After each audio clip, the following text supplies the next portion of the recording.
Good afternoon, everyone. There's so many familiar faces. My social workers are following me around. First, I'm Allison Bartlett. I'm the Senior Manager of Disability Programs here at HDSA. So I have become the expert on all things disability, social security, legal planning. So I'm giving this fun talk on what to tell your employer. My talks are always so fun and information filled. It's 2:30 in the afternoon. I'm sure you are also tired, so hopefully we'll all get through this together. I already have somebody who's prepared to kick me in the shin if I fall asleep and decide to take a nap. This is just the general, legal disclaimer.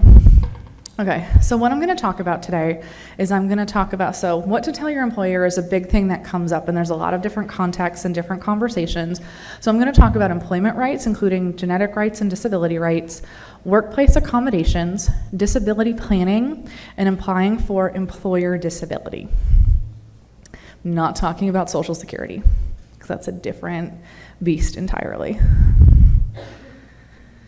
So one really important thing is you do not have to disclose your condition to your employer. That is not mandatory in any way, shape, or form.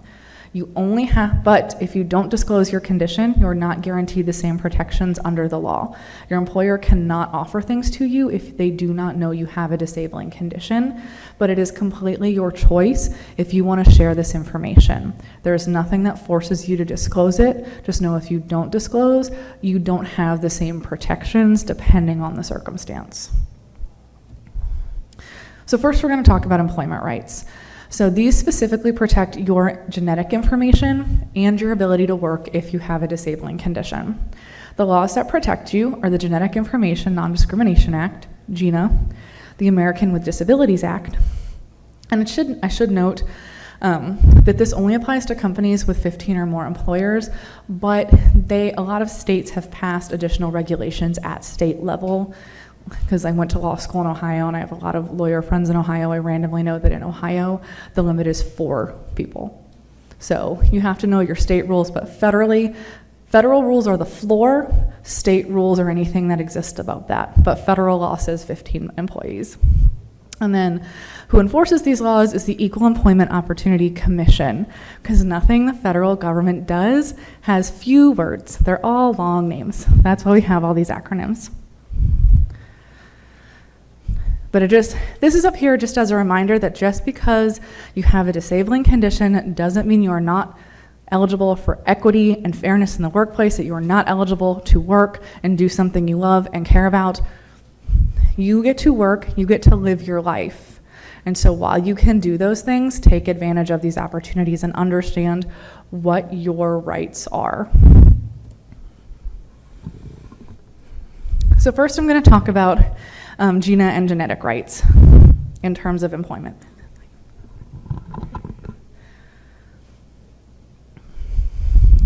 So under GINA, the law forbids discrimination on the basis of genetic information when it comes to any aspect of employment. So hiring, firing, pay, promotions, job assignments, training, among other things. Employers cannot treat you differently or less favorably because of genetic information. Employers cannot request, require, or purchase genetic information. And employers must keep genetic information confidential. It imposes strict limits on when and to whom employers may disclose genetic information. I forget to breathe when I talk sometimes because I have so much to say, so okay. It's illegal to harass a person because of his or her genetic information. So that making offensive or derogatory remarks about an applicant or employee's genetic information, making offensive or derogatory remarks about the genetic information of a relative of the applicant or employee. So it's important to note that when you're applying for jobs, all of these rules apply too. It's not just once you've been hired. During the application process, GINA applies, the ADA applies. It's through the whole work cycle.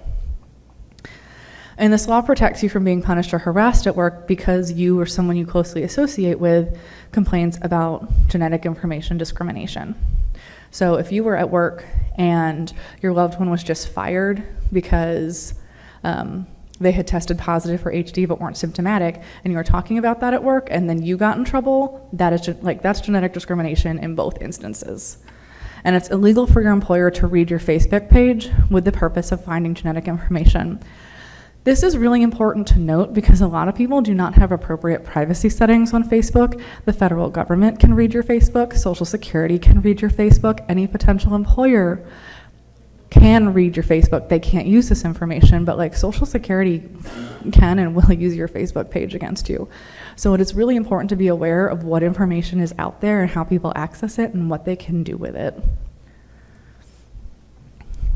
With almost every law, there are exceptions because things happen. Like there are ways an employer could obtain your genetic information without like straight up being told. So there are exceptions to when they can obtain information. Like if they accidentally receive it, like they're over here, someone talking about it, it's obtained as part of health or genetic services, including wellness programs, like that are offered by an employer on a voluntary basis if specific requirements are met. Family medical history may be required as a part of certification process for things like FMLA leave. So that can happen. Really, FMLA I don't understand all the complexities of, but generally speaking, if you're taking like short-term disability or FMLA, you don't have to disclose the full extent to your employer, but let's say you disclose it to the appropriate person, and that appropriate person tells your employer, the person who told is in the wrongdoing, but if your employer didn't ask, they didn't do anything wrong in that situation. It can be accessed through commercially and publicly available documents like newspapers. So if you have a family member who passes away from HD and that is in their obituary and your boss is they happen to read the newspaper that day, like that's a legitimate way for them to find out. But again, they can't be like specifically combing through the newspaper looking for this information to like catch you. It can be acquired through a genetic monitoring program that monitors the biological effects of toxic substances in the workplace. This is a thing that happens. My husband is a nuclear engineer. They monitor his radiation every year. So genetic information shouldn't be involved in that, but like that's the kind of thing where that could come up. And then they may get genetic information who engage in DNA testing for law enforcement purposes, like at a forensic lab or identifying human remains or other things like that. So these are the exceptions. These don't come up very often, but the big takeaway here is like an employer cannot be actively searching for that information to catch you in something. That becomes genetic discrimination. Before I move on, like there's not a lot, genetic rights in employment, there's not necessarily, things are protected, but your genetic information really shouldn't be coming up at work. Like the likelihood of that happening isn't high. Like, yes, we all know Huntington's disease is a genetic condition. Not everybody knows that. So talking about Huntington's disease at work doesn't necessarily mean you automatically get GINA protection, because those they can fall into different categories. More likely, if you're talking about like Huntington's disease at work, it's gonna fall into like the disability category than just the genetic information category. Where there's like crossover is if you do have a positive gene test, but you're not symptomatic at all, and they fire you just because you have a positive gene test, that is very clear genetic discrimination. But if you're just talking about like if you have symptoms of Huntington's disease at that point and you're talking about your HD and maybe how like some of your symptoms are impacting your ability to work, that becomes a disability and work issue at that point. So it gets really important to understand disability rights, especially with Huntington's disease, because this is not just specifically Huntington's disease, but there are a lot of people in the world who are employed with a disabling condition. More than 1 billion people globally have disabilities. So that's 1 in 7 people, unless the population's gone up and I haven't kept up with that information. And chronic health conditions or disabilities are becoming more common in the workplace. 1 in 4 Americans are gonna become disabled in their lifetime. So this is something we need to be aware of and help families navigate, because this is a reality. And the ADA forbids discrimination in all the same aspects that GINA does, so in any aspect of employment: hiring, firing, pay, promotions, job assignments, training, layoffs, etc.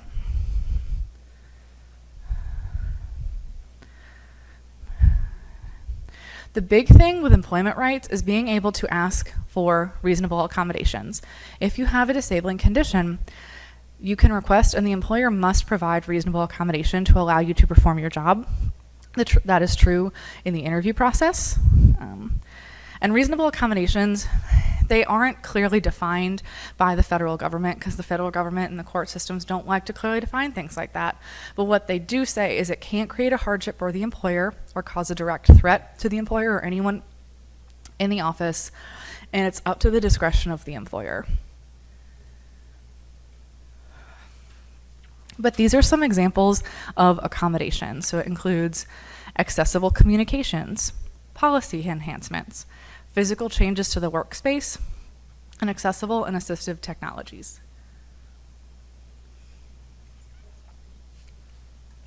It's really awkward having to drink water in front of a room full of people who are looking at you.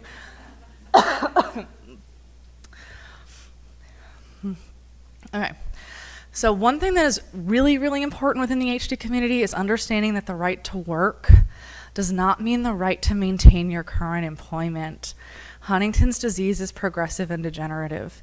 You are not going to be able to maintain your current employment always, and the law does not protect your right to keep your current job. It just protects your right to work as long as you can safely and effectively do it. You can get legally fired with a disability, including if you've disclosed your HD to your employer, if you cannot perform your essential job tasks and you cannot perform your job safely. And this is with or without accommodations. So if you've asked for accommodations, you've been granted them, and now you can't do your job tasks, you can legally be fired because you just can't do your job anymore, and an employer does not have to keep you on staff if you cannot perform your job. We do live in a capitalistic society. We do have to recognize the world that we live in. And there are certain jobs that you just aren't going to be able to do, maybe like when you're clinically diagnosed with HD, not just with a gene test, because again, gene test just says you have the gene. It really is a clinical diagnosis issue. So when you start to experience symptoms or limitations, you cannot have a commercial driver's license once you are symptomatic with Huntington's disease. It is off the table. There is gray area though between when you have a positive gene test and when you become symptomatic. Like, you shouldn't be fired or you shouldn't have your CDL taken away just because you have a gene test. But there is definitely a gray area when you may have some symptoms, not a lot. It's a hard one, but that's one of those things that's going to get taken away.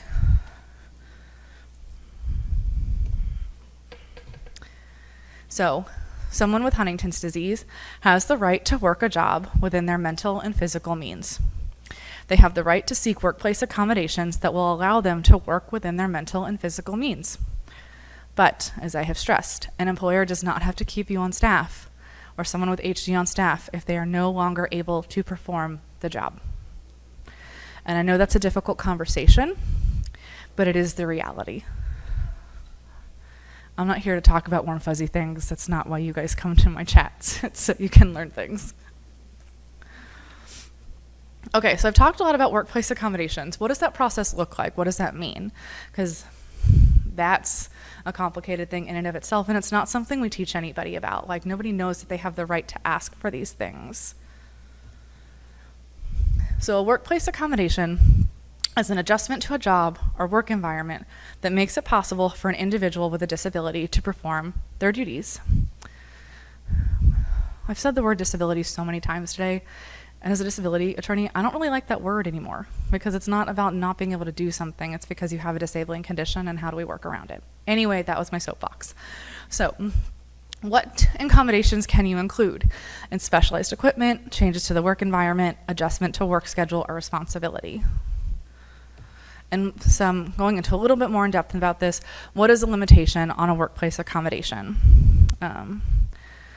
Again, it can't cause an undue hardship to the employer. The thing is, this can get really tricky. You can request something that may really well seem reasonable, but if the employer comes up with a good enough reason to deny your request, it's hard to fight that. You can always go to an EEOC attorney to see what your options are. That gets expensive. Fighting employment law issues and fighting these kinds of issues definitely gets expensive. So it's worth having the conversation. It's worth paying the consultative fee just to see what your options are. But it's not something worth pursuing in every single circumstance. And a lot of times HD families, they get fired because they're symptomatic and they really can't do their job anymore. And so they want to file a discrimination claim. And I'm like, well, what do you hope to get out of this? You're not going to get your job back. Like, possibly if you deserve compensation, like, you might be able to get compensation from the employer, but you have to weigh, is this worth your time and effort? Is this something that you want to pursue? You need to speak with a specialist who can walk you through this process, tell you what the expectations and costs are. So when should you request workplace accommodations? Anytime you start having difficulty completing your essential job tasks due to a medical condition, whether it is from HD or some other condition, or like if you have a workplace injury. But what if you're afraid to ask your employer for accommodations for fear of retribution? Like I said earlier, you're required to tell your employer about your need for accommodations if you want accommodations. If you are wrongly fired, then you can pursue legal action. And this is something, if you're asking for accommodations, you want to make sure everything is in writing, because you have to be able to prove it.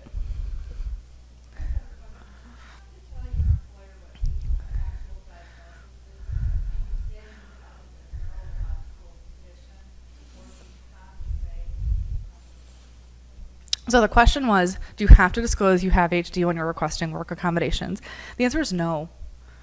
No, you do not have to disclose to your employer the exact diagnosis. You just have to say, like, I have a progressive condition, or not progressive, but like, I have a neurodegenerative condition, or just, you say, so I have a neurological condition, I need work accommodations. Because usually how this process works is it's not just you're going to need to talk to your supervisor, because they're the ones who's like, they know you, they know your job task, but it's also something we're going to have to work through HR. And I know that sometimes there's like an independent agency who will review your medical records. So like, that information is kept private and not disclosed to your employer. It depends how big your company is. And so there's a lot of moving pieces. Like, if it's through the federal government, if you're requesting accommodations through the federal government, they have like an independent investigator. So your employer, your direct supervisor, should never see that information. But it depends on how big your company is, but no, you don't have to disclose your diagnosis. You can just say, I have a neurological condition. Here's a letter of support from my doctor for what accommodations are necessary. Let's move forward. They just need to know that you do have a diagnosed medical condition that like a professional will back up, and how it is impacting you and what accommodations would help you do your job. So the question was, will a physician put that you have, like, how would your physician respond to getting this letter of support? Be honest with them. Say, I want to ask for accommodations, but I don't want to disclose my full diagnosis to them. What would you feel comfortable saying in a letter? How can we work through this to get the letter written or get the support that we need without having the HD all over everything? And I know, like, Dawn asked a question, and she's a social worker. She works in a clinic, and so, like, what would your neurologist say?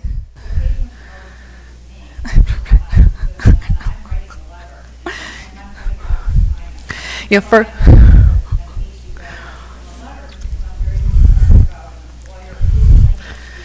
yeah.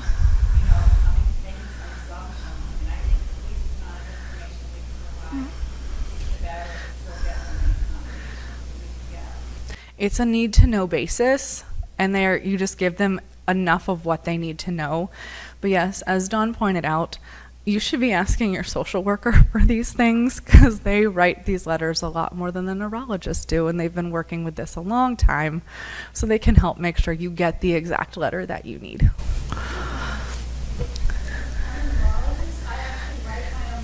Well, okay, she's an exception. That's not true of everybody. Thank you.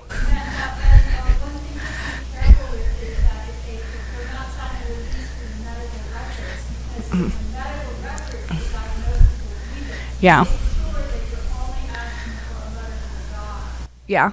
And again, it depends on, like, the federal government has like a whole process. You're going to have to ask your employer what the reasonable, like the work accommodation process is, and work within that system. Some require disclosure of more information than others. So that's something you have to ask, because everybody does it a little bit differently. But again, the federal government has like an independent review board. So if they get your medical records, that shouldn't be told back to your department because it's within the independent system, but you have to know what that is because it really does look different for everybody.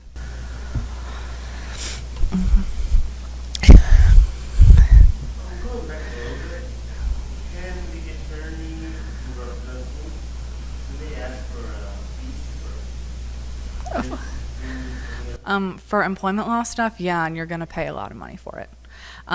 They usually, how that works though, like if you have an employment law case, if it's an EEOC case, they will likely request, if you win, they'll likely request fees from your employer, so the employer will end up paying for those fees. But when it comes to employment law issues and discrimination, you're going to have to pay out of pocket. That is how that works. Okay. Getting back to workplace accommodations, I'm trying to get through this so we have time for all the questions at the end. So do you need to get medical care for your Huntington's disease or any condition to get workplace accommodations? And the answer is yes. You cannot be given accommodations for a disabling condition that doesn't exist, that hasn't actually been diagnosed, that doesn't have support. You also need letters of support and medical documentation from your treating specialist. And this is really important because social workers and neurologists and clinicians know this, but they cannot help you if you don't talk to them and tell them what is going on at work. You need to tell them if you're having issues at work. One, not just for a work accommodations process, but ultimately when you need to apply for disability. That includes Social Security or long-term care. They may change the way they write your notes, or they'll put things in there knowing that it's going to help you in multiple ways in the future. They cannot do that if you do not tell them. And getting medical care and understanding your symptoms and limitations will help you request the appropriate accommodations based on your needs. And again, it'll help with the disability process moving forward, getting long-term disability, Social Security disability. The better you are able to communicate your symptoms, or at least somebody's able to communicate your symptoms and know what's going on, whether it's yourself or your loved one, and it's being communicated to your doctors, that'll help overall. Because when you're clear and specific and can provide examples, that's just going to help the accommodation process, the disability process. It just makes it easier because you're painting a clear picture of what's going on, and someone who may not understand Huntington's disease can at least understand, okay, they have trouble with concentration, or they can't be in a loud area. It just makes it easier to get specific accommodations. How do I determine what accommodations I need? There's not an easy, I can't tell you that. That is specific to your job and your symptoms and limitations. And with HD, that is so varied. So really you have to look at accommodations are based on your ability to do your job. So what are the essential tasks of your job? You should have a job description. Hopefully you're doing, what's written in your job description, but I can't promise that anymore. But one thing that is a good starting place is you should be able to get a copy of your job description, and you can go through okay, these are the things I do on a normal basis. I would recommend taking that to your clinical care team and be okay, these are the things I struggle with, to have a conversation about what reasonable accommodations would be for you. You don't have to think of these things up on your own. Get all the support that you can. This is a team effort. So do you need more time to complete tasks? Do you need more breaks? Do you need fewer tasks if that's reasonable? Create a list of accommodations for yourself. You're more likely to get accommodations approved if you already know what you need, and you're not depending on someone else to tell you what you need. It's easier for an employer to deny your request if you just say, I need accommodations, and they're okay.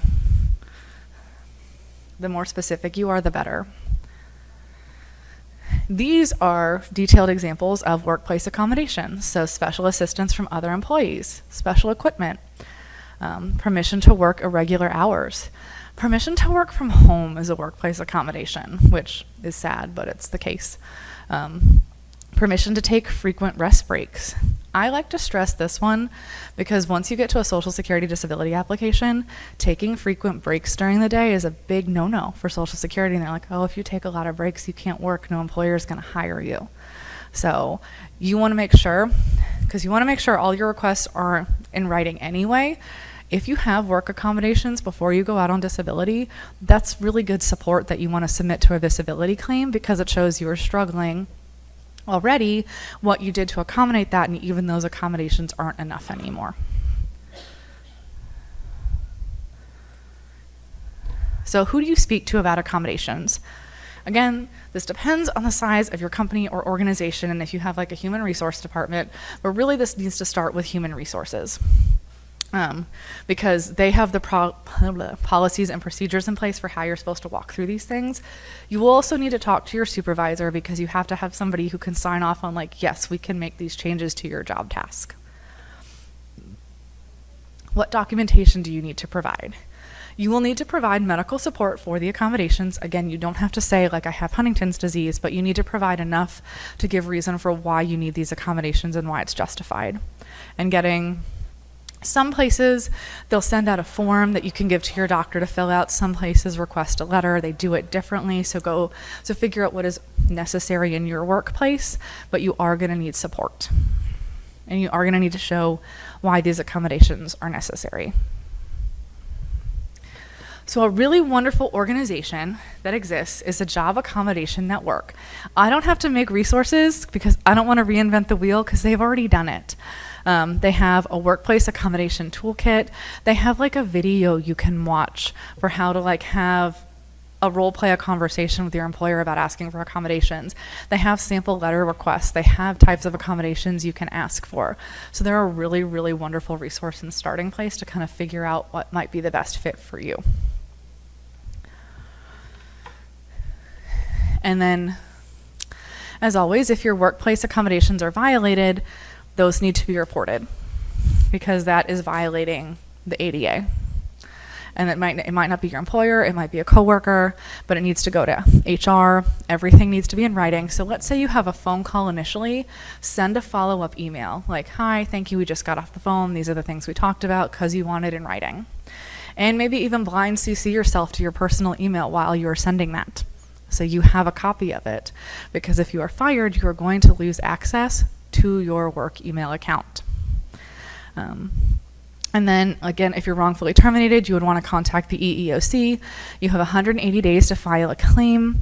And I know it's hard to click on this stuff here, but these are places that you can find an attorney if you need an attorney or want to speak to somebody.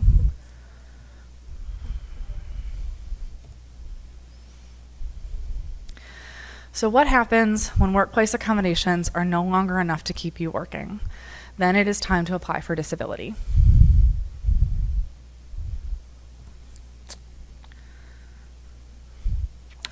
So like I said, I'm not talking about Social Security disability today, but I'm going to talk about disability benefit planning because there are a lot of wonderful benefits that are provided through your employer that people need to take advantage of.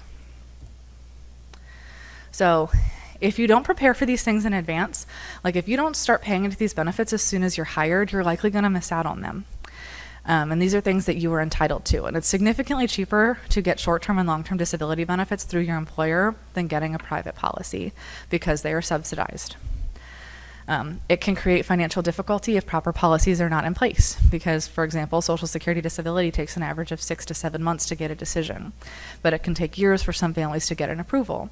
If you have a long-term disability policy in place, you have that income coming in while you're dealing with Social Security. And you need to be able to access health insurance in order to get proper care because it's one of those cycles. You can't get disability without health insurance, and I know some people can't afford health insurance without disability, but it's like one of those terrible cycles and you need all the things. I also like to tell everybody, these are your benefits. You paid into them. Do not hesitate to take them. Do you think these companies care if they do not have to pay you out thousands of dollars? No, they are happy about it. Do not give them that glee. Take the benefits you paid into and that are rightfully yours. Nobody wants to have to stop working because their condition has made it impossible for them to work. Nobody wants to have that conversation. There's never been a client in my life who was like, I'm so glad I can't work anymore. No, it's a very devastating decision and it's hard. Take the financial benefits that you paid into to support yourself to make this a little bit easier. Okay, the big one is Social Security. Most people pay Social Security taxes, so they're paying into Social Security. And you have to pay Social Security taxes to be eligible for Social Security disability and retirement. This is whether you have an employer or you're self-employed. Just make sure if you're self-employed that you're correctly filing your taxes every year because that is how Social Security knows you have income. It's through your tax filing. And like, you don't have to work a lot to get all of your credits. You only have to earn $6,500 a year to get all of your quarters of credits. You want to work more than that so you actually have a livable Social Security, disability, or retirement benefit amount, but you don't need a lot to meet the bare minimum. I don't know what it is. This room hates me this afternoon.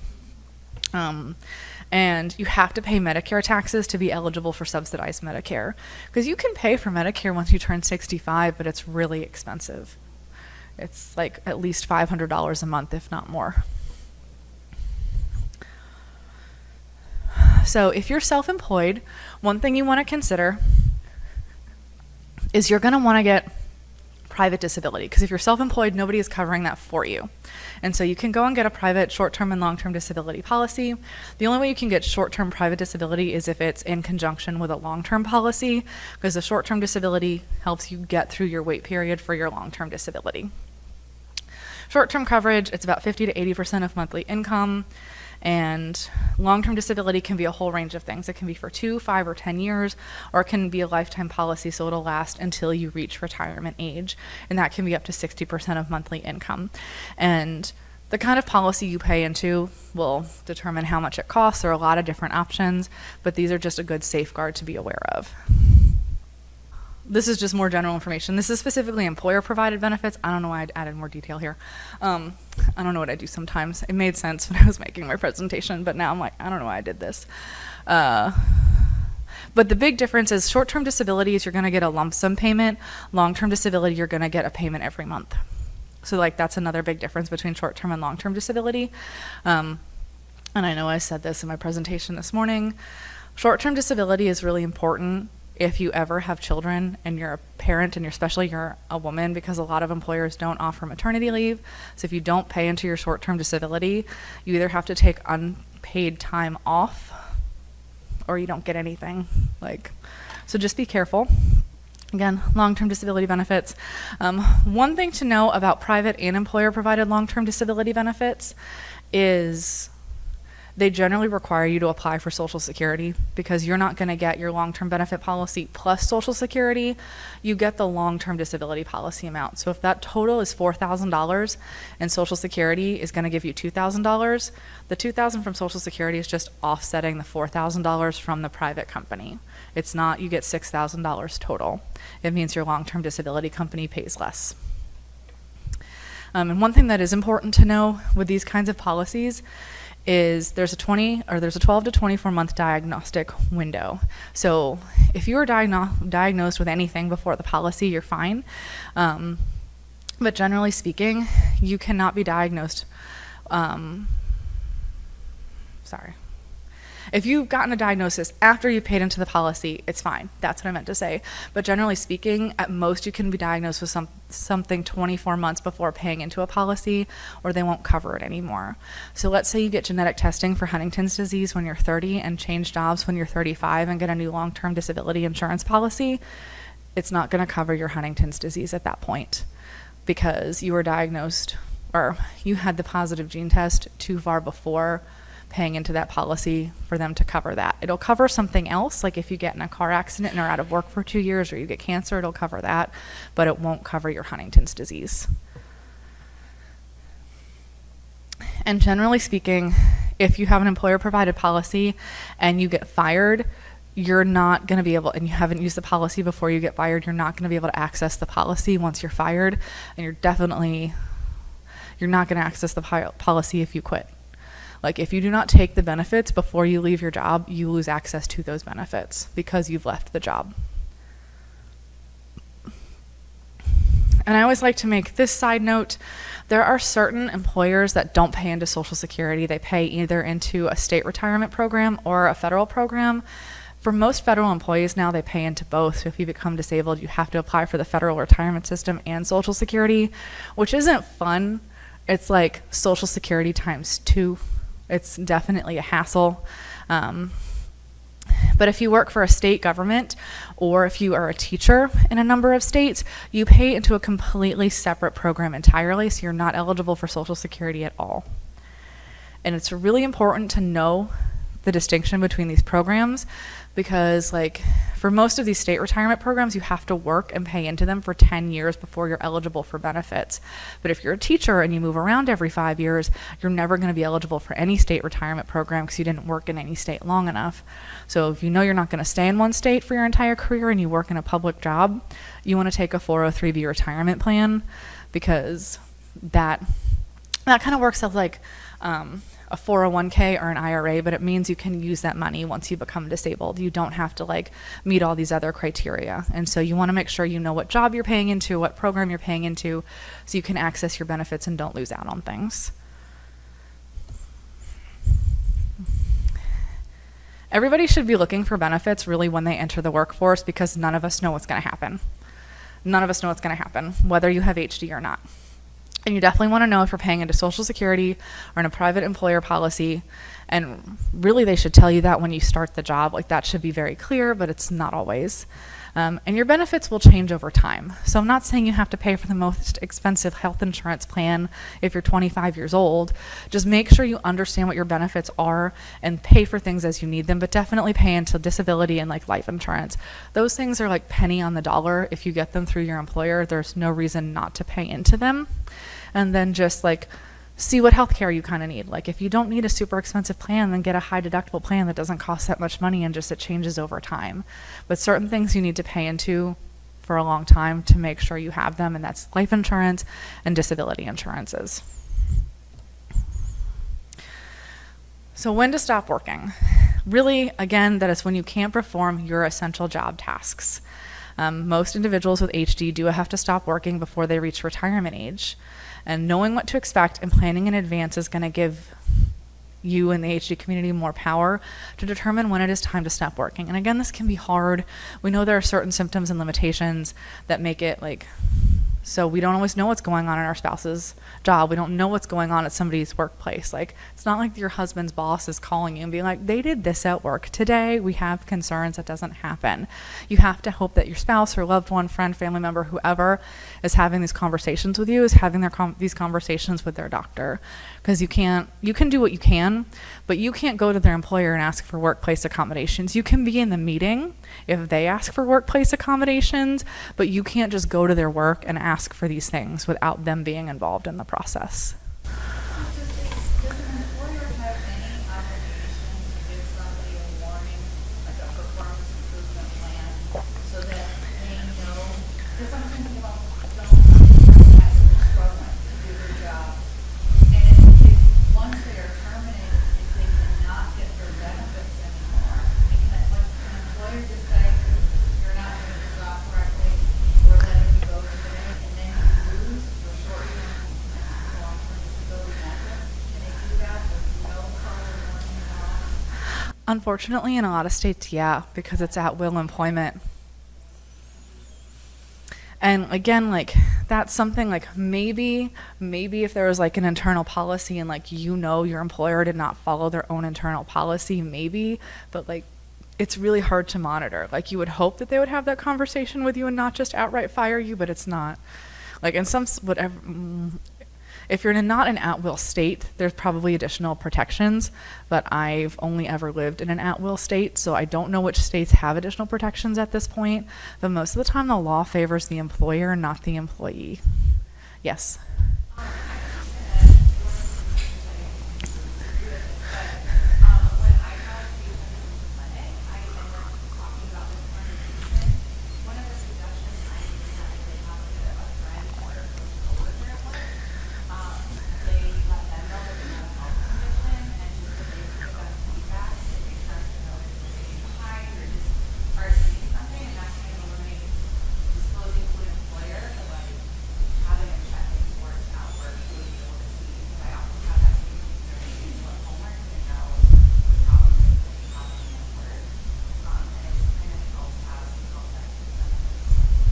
No, I think that is a really good recommendation, and really that ultimately depends on if you have somebody who is a close, trusted person that you trust who's going to like help look out for you. But that is a really good recommendation, yeah. Okay, so I get this question all the time, I don't know how anyone's individual employer does their disability process because it's through their individual employer. But generally, when you have to apply for disability through work, again, hopefully you have an HR department. That is not always the case, but you should be aware if you have short-term and long-term disability through your employer. You can ask them at any point, like, where are the documents? How would I get these documents if I ever needed it? I just ask people questions at my job and they're just like, okay, Allison. I know not everybody feels comfortable doing that, but like, you're supposed to be able to just ask for these things. Often it's not like in your employer handbook, but you should be able to go to your HR department and be like, hey, do we have this? Like, if I ever needed a form, how would I get that from you?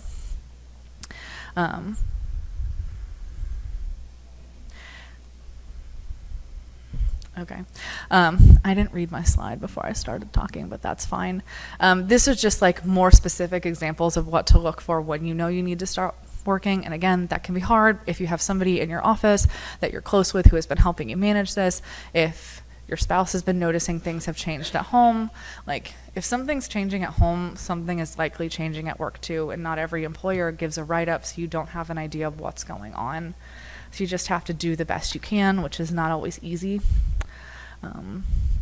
Another big thing people need to look for is if they're still employed, but they're making, didn't update this, less than $1,470 per month. If you're making less than substantial gainful activity because of your disabling condition, you are eligible to apply for Social Security disability at that point. You can work and apply for Social Security disability. But so if you're making, like if you're only making $1,000 a month, you can keep working, but definitely apply for Social Security because there's no reason not to.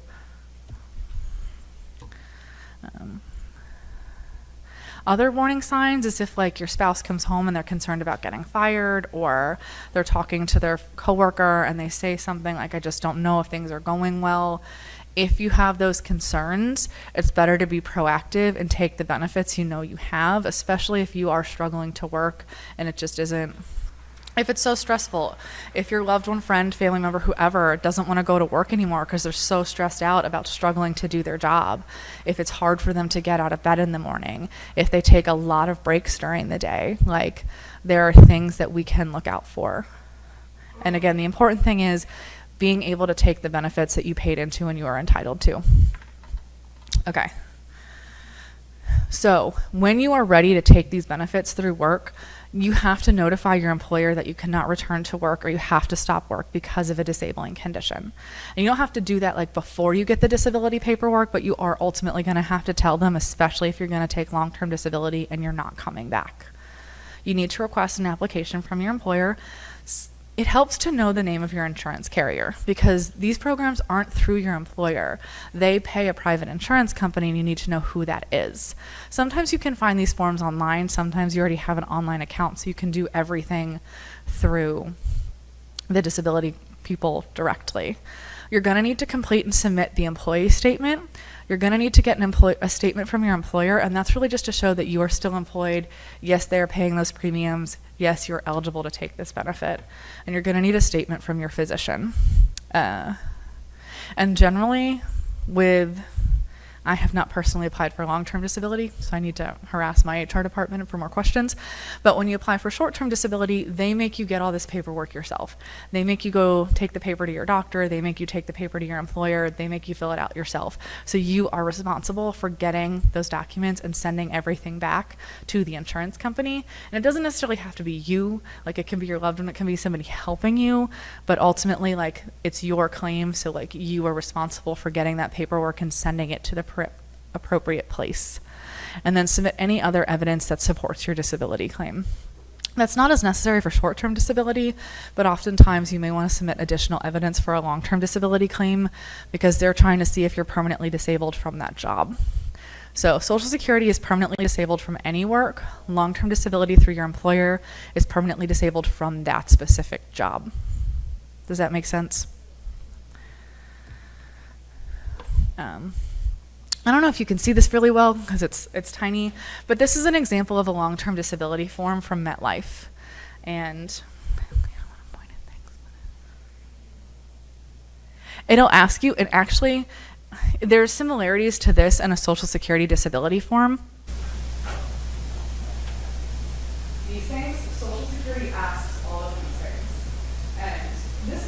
conversation you probably want to have with your doctor or a loved one, which a lot of people struggle with how long they can sit, stand, run, do all these things every day.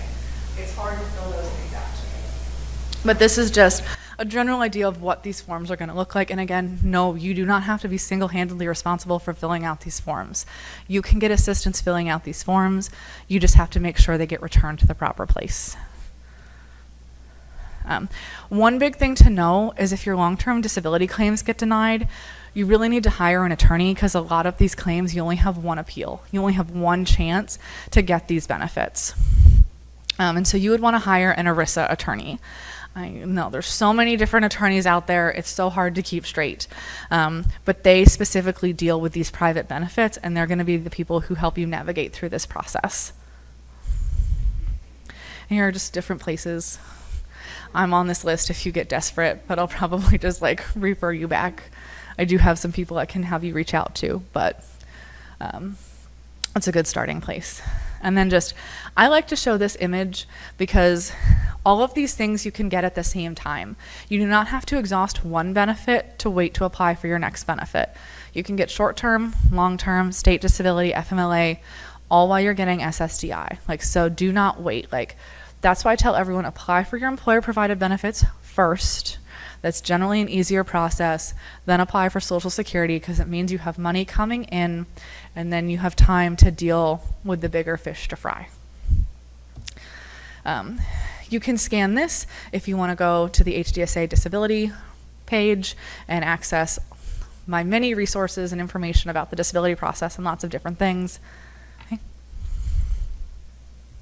And now I can take questions. And I do want to say we are doing our session surveys virtually this year, so if you'd like to complete a survey, please scan this and let everybody know what you thought of my presentation. Okay. And here's my contact information, but are there any questions?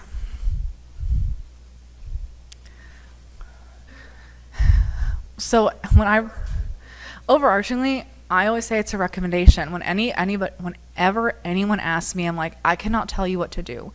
You know your employer and your workplace better than anyone else. If you cannot trust your employer, that is a decision you have to make. What I can tell you is you are legally entitled to ask for these things, request these things, and if it's reasonable, you should be given it. That is not always how it works out. I was working with a social worker and a family at the end of last year. They requested accommodations, and the employer essentially said, you're not going to be able to continue this job. Here are 3 different options. You can take this payout, you can do this thing, or you can do something else. And again, depending on how the person is performing at work, which again, we don't know, the employer can say that, but it's always these are your rights I know you have access to, but I also know you have to be comfortable requesting these things.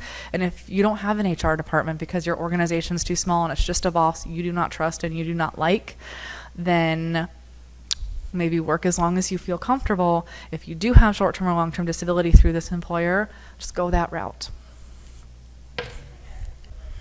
Okay, so the question is it worth it to reduce your hours? It depends. The favorite lawyer answer ever.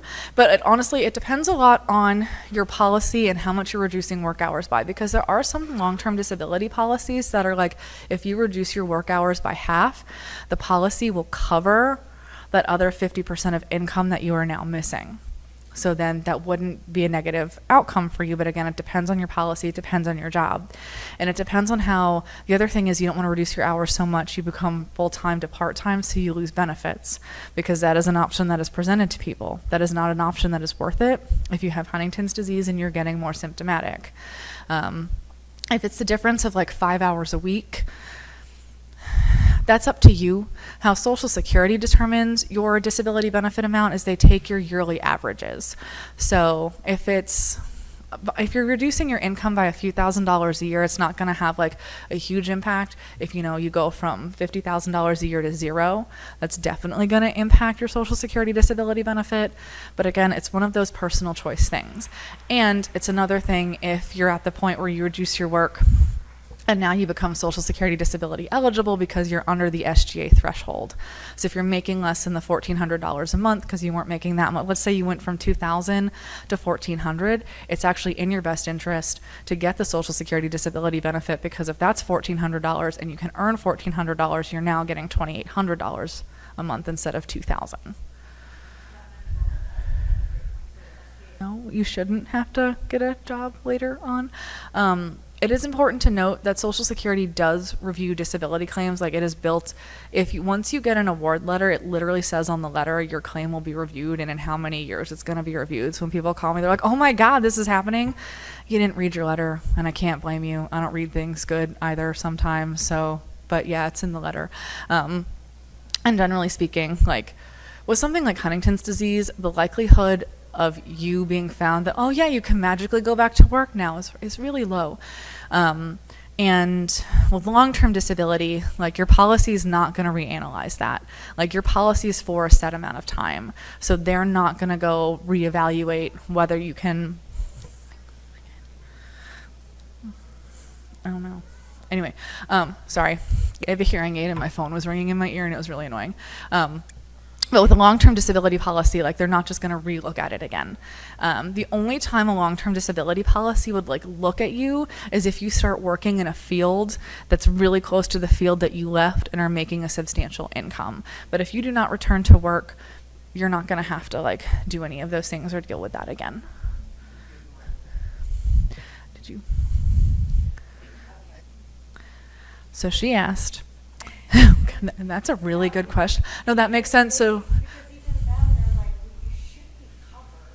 well, and yeah, because, and that's a different circumstance, because you didn't go out and specifically get a new policy.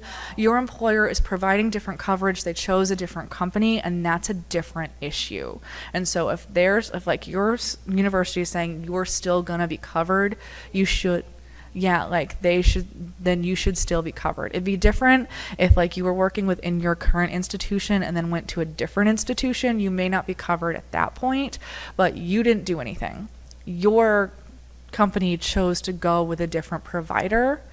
And so I need to ask somebody about that, but like I need to ask an ERISA attorney about that, because that's interesting. I know a good attorney who you can ask that question to, so I can provide that information.